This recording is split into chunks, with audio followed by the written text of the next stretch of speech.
మనోజ్, నువ్వు నా బిడ్డవి. లక్ష్మీ ప్రసన్న, విష్ణువర్ధన్ బాబు, మనోజ్ కుమార్. నిన్ను ఎలా పెంచానురా నేను? అందరికంటే నిన్నే గారాభంగా పెంచానురా. నీకే ఎక్కువ ఖర్చు పెట్టి చదివించాలని ప్రయత్నం చేశానురా. నువ్వు ఏది అడిగినా నేను నీకు ఇచ్చానురా. కానీ ఈ రోజున నువ్వు చేస్తున్న పని బిడ్డల గుండెల మీద తంతారంటారే, అలా తన్నేవరా. మనసు ఆవేదనతో కింగిపోతుందిరా. నేను మీ అమ్మ ఏడ్చుకుంటున్నావురా. జర్నలిజం ఉన్నది లేనిది, లేనిది ఉన్నట్టు రాస్తున్నారా. నువ్వు నన్ను కొట్టడం ఏంట్రా? నా బిడ్డ నన్ను తాకలా. ఇద్దరం ఘర్షణ పడ్డాం కొన్ని కారణాల వల్ల. ప్రతి ఫ్యామిలీలోనూ ఉంటాయిరా ఇవి. లేనివాడు ఎవరైనా ఉంటే ప్రపంచంలో ఒకరున్నారేమో, 1% ఉంటుందేమో. అటువంటి వాళ్ళ ఇంటికి వెళ్ళి కాళ్ళు గడిగి నిద్ర పూసుకోవచ్చు. భారత భాగవత రామాయణాలు చూశావు కదరా. ఏమిటిది? మీ అమ్మ ఎంత కుమిలిపోతుంది ఈ రోజున హాస్పిటల్ చేరింది. నీ వల్ల హాస్పిటల్ చేరుతాను. చూడు మనోజ్, నీకు అన్నీ ఇచ్చిన ఈ రోజున నువ్వు నా గుండెల మీద తనడమే కాకుండా అపకీర్తి తీసుకొచ్చావు. ఏదేదో రాశావు, ఏదేదో చెప్తున్నావు. కొంతమంది జర్నలిస్టులు ఉన్నది లేనిది, లేనిది ఉన్నట్టు రాసేవాళ్ళ తత్వం వాళ్ళకి. ఎందుకంటే టీఆర్పీ పెరగాలి. ఇది వాళ్ళ నైజం. మనం మార్చలేము. వాళ్ళందరి మీద మన కోర్టుకు వెళ్ళలేము. వాక్ స్వాతంత్రం అంటారు, ప్రజాస్వామ్యం అంటారు. ప్రజాస్వామ్యంలో కూడా కొన్ని హద్దులు ఉన్నాయి. ఇది నీకు తెలుసు అనుకున్నా. ఎంత మంచి నటుడివి నువ్వు. నీ భార్య మాటలు విని తాగుడికి అలవాటు పడిపోయావు. వింటున్నావా మనోజ్? ఎవరిని నమ్మాలో ఎవరిని నమ్మకూడదో పరిస్థితి తీసుకొచ్చావు. విద్యాలయాలు ఎంత గొప్పవిరా.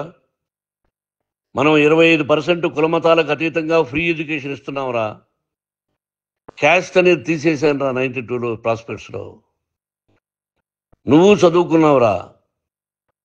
అక్కడ చదువుకున్న బిడ్డలు IAS, IPS అయ్యారా. ఎంతోమంది గొప్పవాళ్ళు అయ్యారా.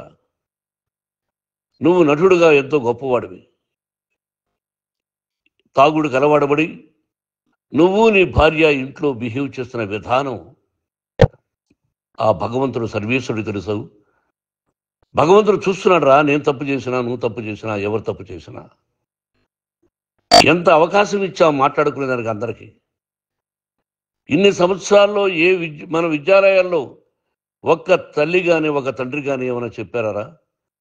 ఆ బిడ్డలు మన బిడ్డలు రా. మీరెంతో నాకు అక్కడ ఉన్నవాడు కూడా నా కూతుర్లు, నా కుమారులు.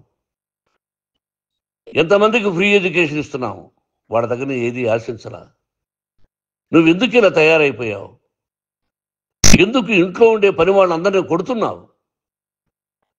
వాడు పని చేసుకోవడానికి మన ఇంటికి వచ్చాడు రా. ఆ పనివాడిని కొట్టడం చాలా మహాపాపంరా. నేను వేరురా. నేను దండించడం వేరురా. నేను ఎవరిని ఆ చిన్న వాళ్ళని కొట్టి ఇచ్చేసి చేయలేదురా.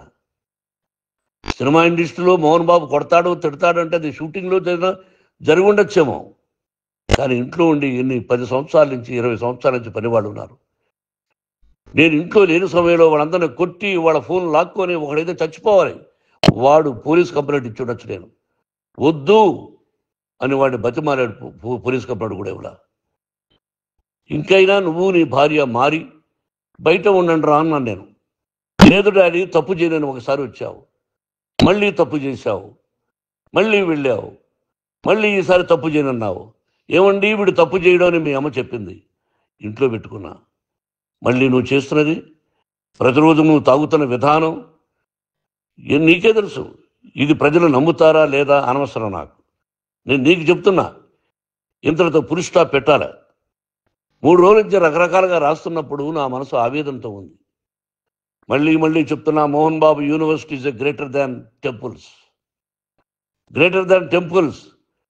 బిడ్డలను కాలేజీలో చేర్చుకునే ముందు చెప్తారు, అన్నయ్య ఎంత ఉంది యూనివర్సిటీ రూల్స్, ఇది మా పద్ధతి, మీకు ఇష్టమైతే చేర్చండి. గవర్నమెంట్ బిడ్డల్ని గవర్నమెంట్ ఏమి ఇస్తుందో ఇంత పర్సంటేజీ వాళ్ళకు కూడా మీ దగ్గర ఎందుకు డబ్బు తీసుకుంటున్నాం అంటే దానికి అర్థం పరమార్థం చెప్పాము. దొంగతనంగా తీసుకోలేదు, ప్రతిదానికి చెక్కులు ఉన్నాయి, అది అకౌంట్ ఉంది. దానిలో తప్పులు జరిగితే డిపార్ట్మెంట్ ఉంది. కాలేజీలో ఇంకేమైనా తప్పు జరిగితే గవర్నమెంట్ ఉంది. ఇవన్నీ నీకు తెలుసు. ఈ రోజున ప్రపంచంలోనే నెంబర్ 1గా చేయాలని మీ అన్న కష్టపడి ఇతర దేశాల్లో నెంబర్ 1 యూనివర్సిటీ టైఅప్ చేశాడు. ఈ రోజు నువ్వు చేసిన విధానం ఏమిటి? నువ్వే ఒకప్పుడు నాకు ఇవి ఏమొద్దు, నేను యాక్టింగ్ అన్నావు. ఈ రోజున ఏం చేస్తున్నావు? విద్యాలయాల మీద పడ్డావు. తల్లిదండ్రులు చాలా గొప్పవాళ్ళరా. కొంతమందికి డబ్బు కట్టలేకపోవచ్చు, కట్టని వాళ్ళకు కొంత సహాయం చేసావు. అంతా సహాయం చేయలేము. బ్యాంకుల్లో డబ్బు కట్టాలి, లెక్చరర్స్కి డబ్బులు ఇవ్వాలి, యూనివర్సిటీ బ్రహ్మాండంగా నడపాలంటే మంచి లెక్చరర్స్ కావాలి. ఇవన్నీ తెలిసి చేస్తున్నావురా 32-33 సంవత్సరాల నుంచి. అది పక్కన పెడితే అందరినీ కొట్టడానికి వస్తావు. మీ అన్నం తిడతావు. ఒక వ్యక్తి వినయ్ గారనే ఆయన వ్యక్తి హెల్ప్ చేయడానికి వస్తే ఆ వినయ్ ఎవరు లజ్జాగుడికి చంపేస్తాను వాడు అన్నావు. ఇవన్నీ ఎంత తప్పురా? అంటే మీ నాన్నగారికి ఎవరు సహాయం చేయడానికి వస్తే వాళ్ళందరినీ లజ్జాగుడుకులు అంటావు, చంపేస్తానంటావు. మీ అన్నను చంపేస్తానన్నావు. చంపరా చూద్దాం మీ అన్న. నేనే అన్నా. తాకరా నీ ధైర్యం ఉంటే అన్నా. ఎంతమందిని చంపాలనుకుంటున్నావు? ఎంతమందిని చేయాలనుకుంటున్నావు? నువ్వు ఏం సాధించాలనుకుంటున్నావు? ఆలోచించుకో. ఈ ఇంట్లోకి అడుగు పెట్టడానికి నీకు అధికారం లేదు. ఇది నా కష్టార్జితం. మా నాన్నగారు 10 రూపాయలు 10 పైసలు కూడా ఇవ్వలేదురా. మంచి జన్మనిచ్చాడు మా నాన్నగారు. మద్రాసుకు వెళ్ళి వీధుల్లో అడుగు తిన్నాను రా. ఒక పూట కూడా భోజనం లేకుండా అడుగు తిన్నాను రా. న్యాయంగా మోహన్ బాబు తిడతాడు కొడతాడంటారు కానీ మోసగడనం లేదురా. నీట్ పార్లమెంటేరియన్గా బయట వచ్చాను రా. నువ్వు నా పరువు ప్రఖ్యాతులు మంట కలిపావు. ఏమిటి నేను చేసిన అన్యాయం? నీకు జన్మనిచ్చాను, అదా నేను చేసిన పాపం. అందుకే ఇది నా ఇల్లు అన్నావు. నువ్వు నీ ఇల్లు కాదు. నీ కష్టార్జితంతో నువ్వు సంపాదించుకున్న ఇల్లు నీది. ఇది నా డబ్బు, నా కష్టార్జితం. నా కష్టార్జితంలో నేను పిలిస్తేనే మీరు ఇంట్లోకి రావాలి. అటువంటిది పోగొట్టుకున్నావు నువ్వు. ఆస్తులు అంటావా? ముగ్గురికి సమానంగా రాయాలా లేదా అది నా ఇష్టం. ఆస్తులు ఇస్తానా, లేకపోతే గంగపాలు చేస్తానా, లేకపోతే ఎవరికైనా దానధర్మాలు చేస్తానా, అది నాకు సంబంధించిందిరా. నా కష్టార్జితం రా. మీరు చేస్తున్న విధానం గుణగణాలు కావాలరా. మందు తాగచ్చురా. ఎంత తాగాలి? నేను కూడా 1 or 2 పెగ్స్ తీసుకుంటా. ఇది తప్పు కాదు, జనానికి తెలియాలి. నా డబ్బు ఇది. తాగి ఎవరిని కొట్లా, తాగి నేను తింటున్నా. అది ప్రజలకు అక్కర్లా. నేను తప్పు చేస్తేనే ప్రజలకు కావాలా. ఇవన్నీ ఉన్నాయిరా. ఇవన్నీ తెలుసుకో. జర్నలిస్ట్ సోదరులారా, మీకు నా గతాన్ని తెలుసు, నా భవిష్యత్తు, నేను ఎక్కడి నుంచి వచ్చాను కూడా మీకు తెలుసు. ఈ రోజున మీరు రాస్తున్న విధానం, నా బిడ్డ నన్ను కొట్టాడన్నారు. ఎంత తప్పు! ఈ రోజున నా బిడ్డ మీద కోపంతో అవును చెప్పచ్చు. కాదు, వాడు నా మీద చెయ్యెత్తలేదు. నేను ఘర్షణ పడ్డాం. ఘర్షణ వేరు, కొట్టుకోవడం వేరు. గాయాలతో హాస్పిటల్కి వచ్చి కుంటుకుంటుగా నడిచాడు. మళ్ళీ ఏమని పోలీస్ స్టేషన్కి వెళ్ళి చెప్పాడు. ఎవరో 2 ఉన్నారు, వాళ్ళిద్దరూ నా మీద దాడి చేశారన్నాడు. నా ఇంట్లో పనిచేస్తున్న వ్యక్తుల గురించి పోలీస్ స్టేషన్కి వెళ్ళి చెప్పవలసిన అవసరం అతనికి లేదు, హక్కు లేదు. పోలీస్ డిపార్ట్మెంట్ కూడా తెలుసుకోవాల్సిన విషయం. నా ఇంట్లో ఉండే వర్కర్స్ మీద నేను కంప్లైంట్ ఇవ్వాలి.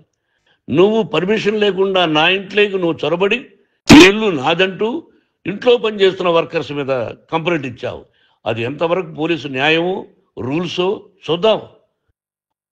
పోలీస్ డిపార్ట్మెంట్ ఇంటికి వచ్చింది. వాళ్ళకి రాశాను ఉత్తరం, అయ్యా నేను సీనియర్ సిటిజన్ని, నాకు రక్షణ లేకుండా ఉంది, నా బిడ్డ వల్ల నా ఇంట్లో నుంచి నా బిడ్డను పంపించేసి ఇది నా ఇల్లని. వాళ్ళు నాకు సమాధానం ఇవ్వలేదు. ఇవ్వకపోగా ఎవరిని పట్టించుకోలేదు.